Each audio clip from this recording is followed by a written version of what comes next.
Good morning, everyone. My name is Nick Hanna. I'm the United States Attorney here in Los Angeles. I am joined up here today by FBI Assistant Director Paul Delacourt from the LA Field Office, Deputy District Attorney Warren Cotto from the LA County District Attorney's Office, Chief Patrick Nelson from the LA County Sheriff's Department, and a number of other individuals who are involved in the investigation and prosecution of this case.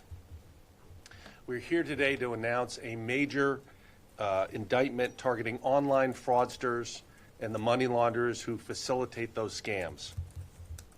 At some point, most Americans have been the targets of online fraud schemes. Who can forget the famous Nigerian prince scam in which the fraudster claims to have millions of dollars stuck in Nigeria and needs the victim to help get the money out of the country? Well, over the years, those fraud schemes have evolved and become much more complex and sophisticated.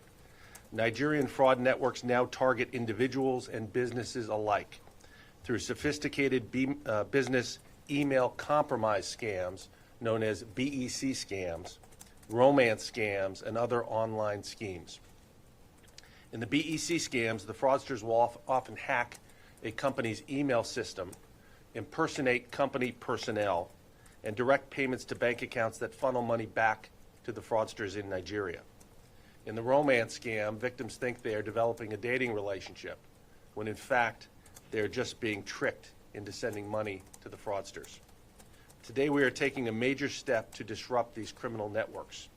This morning, FBI agents, along with other federal and state law enforcement authorities, arrested a total of 14 defendants across the United States who are named in a sweeping fraud and money laundering case.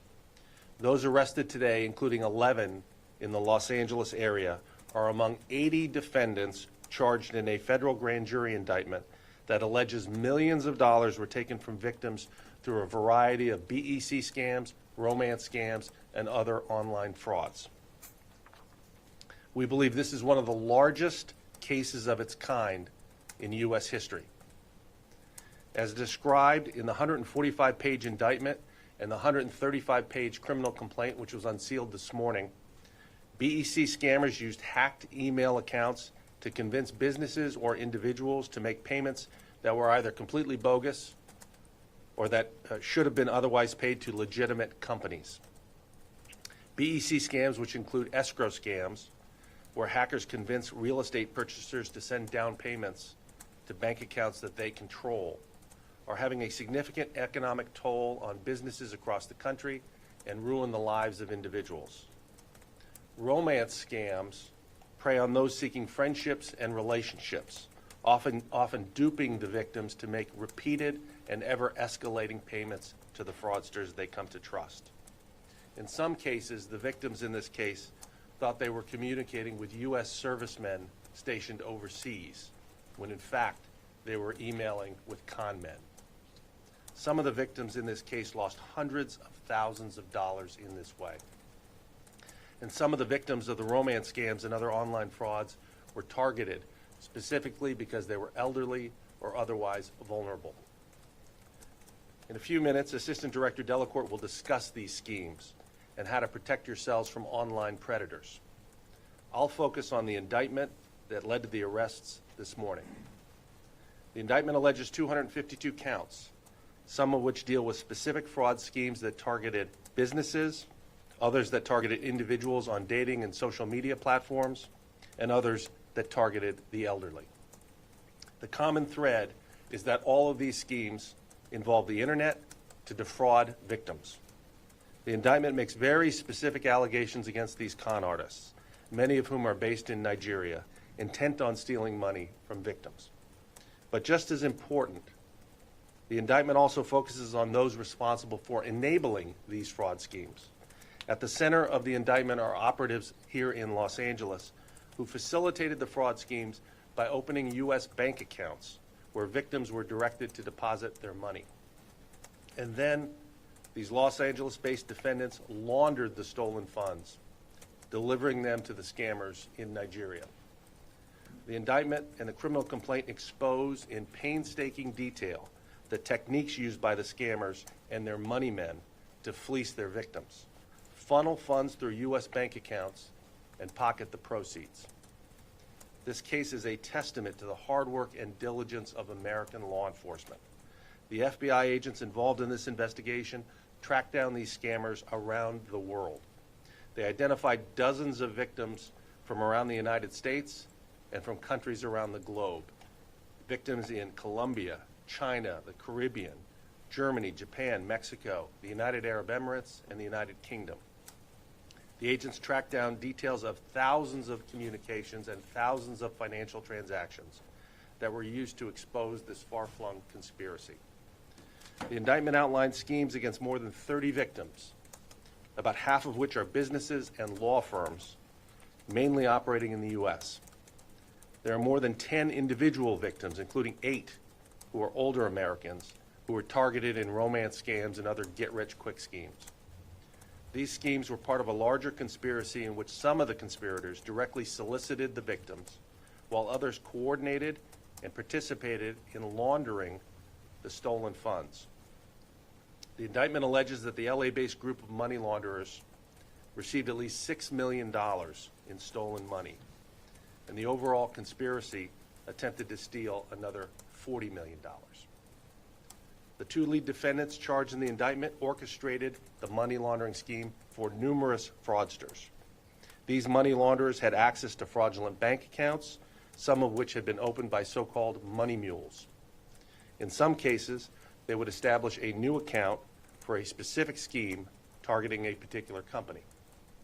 The money launderers routinely went as far as registering fictitious business names with LA County so they could open bank accounts in the fictitious business names to receive money from their schemes. Once the scammers convinced their victims to transfer money to one of the fraudulent bank accounts, the money was sometimes quickly withdrawn in cash or in cashier's checks. In other cases, the money was quickly transferred to other bank accounts controlled by members of the conspiracy, who then attempted to withdraw the funds. Ultimately, these money launderers used illicit money exchangers to transfer other funds from their Nigerian bank accounts to Nigerian bank accounts directed by the money launderers. The money exchangers sent millions of dollars to Nigeria simply by using smartphone banking applications for Nigerian banks to transfer the funds. All the defendants named in the indictment are charged in a conspiracy to defraud and a conspiracy to commit money laundering. All the defendants are also charged with aggravated identity theft, and many of the defendants face substantive fraud and money laundering counts. If convicted, all of the defendants face potential decades in federal prison. This case is part of our ongoing efforts to protect Americans from fraudulent schemes and to bring to justice those who prey on Americans and American businesses. My office recently became part of the Justice Department's Transnational Elder Fraud Strike Force.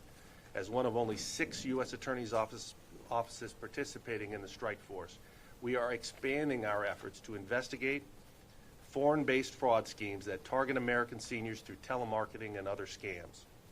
While the investigation that led to today's arrest started before the establishment of the task force, it clearly demonstrates our commitment to protecting older Americans, indeed protecting all Americans, from financial exploitation. With additional resources coming into the area as a result of the strike force, I expect to bring more and more cases of this type.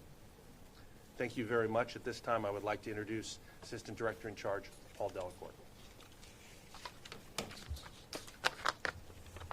Thank you. Good morning. My name is Paul Delacourt, the Assistant Director in Charge of the FBI's Los Angeles Field Office. As part of the 252-count indictment described by the U.S. Attorney, FBI agents arrested 11 federal defendants in Los Angeles and another 3 around the country today. In total, some 80 defendants were charged, including many internationally. In the days ahead, we will be working with our foreign counterparts in 9 countries to apprehend 57 additional defendants. A majority of the local arrests were made early this morning, but 1 additional defendant was arrested on Sunday as he attempted to leave the country, and another was arrested last night. 2 were previously in custody on other unrelated charges. 3 subjects have also been arrested on state charges, and Deputy District Attorney Warren Keita will describe those shortly. We're looking for 2 fugitives here in Los Angeles and another 4 nationally, and we'll have that information available for you at the end of the press conference. Now, this investigation began in 2016 with a single bank account used to receive funds stolen through a business email compromise scheme. The case evolved into a complex, sophisticated, extensive conspiracy involving various types of cyber fraud through business email compromise, known most often as BEC, through traditional romance schemes that have migrated online and included the laundering of the proceeds of those frauds. Losses in this case were approximately $10 million, and attempted thefts were approximately $40 million. This case involved 32 confirmed victims. Victims were located in the United States, as well as in Japan, the UK, Lebanon, Ukraine, China, Mexico, Germany, Indonesia, UAE, and Trinidad and Tobago. This shows the extensive reach of the cyber criminals involved in these types of schemes. And while we're here to announce the results of this investigation, I'd like to describe the impact these fraud schemes are increasingly having on Americans here and around the country.